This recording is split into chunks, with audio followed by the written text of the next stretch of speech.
জোসি আপার বাড়িতে গিয়ে দেখলাম যে পিঙ্ক পডিকার একটা কাঠগোলাপ ফুটে আছে ৬ পাপড়ি। তো ৬ পাপড়ি দেখেই তো অনেক ভালো লাগে। যখন ৫ পাপড়ির বদলে ৬ পাপড়ির গুলো ফোটে তখন অনেক সুন্দর লাগে দেখতে। তো এত বড় একটা কাঠগোলাপ ফুল দেখে আমার অনেক ভালো লাগলো। তারপরে ছাদে অনেক কাজ কম করে আমরা চলে গেলাম নার্সারিতে। তো নার্সারিতে যাওয়ার পর দেখলাম যে একটা জবা গাছের মধ্যে এত এত কলি হয়ে আছে।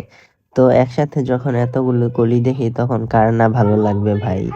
আপনাদের কেমন লাগতেছে ওইটা বলেন। আর এই গাছটা সেল হবে, যদি নিতে চান তাহলে ইনবক্স কইরেন। তারপরে এই জবাটা আমার অনেক বেশি পছন্দ হয়েছে, যেটা এখন দেখতে পারতেছেন। এখানের গাছগুলো সেল করা হয়, তাই এটাও যদি সেল হয়ে যায় এটা আমি পরের দিন জুসি আপাকে বলেছি যে নিয়ে যেতে, তাই এটা এক সাইডে করে রেখেছি।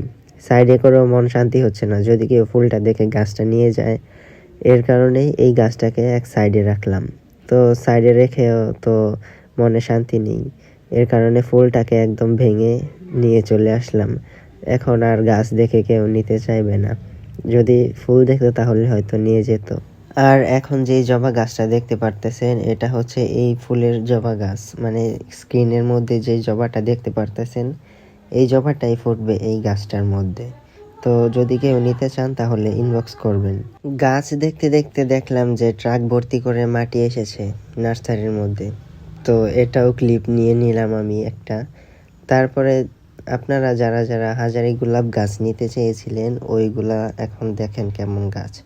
তো যারা যারা হাজারি গোলাপের গাছ নিতে চেয়েছিলেন তারাও ইনবক্স করবেন, এখান থেকে হাজারি গোলাপের গাছগুলো দেওয়া হবে। তো যারা যারা এই গাছগুলো নিতে চেয়েছিলেন তারা ইনবক্স করবেন স্ক্রিনশট সহ।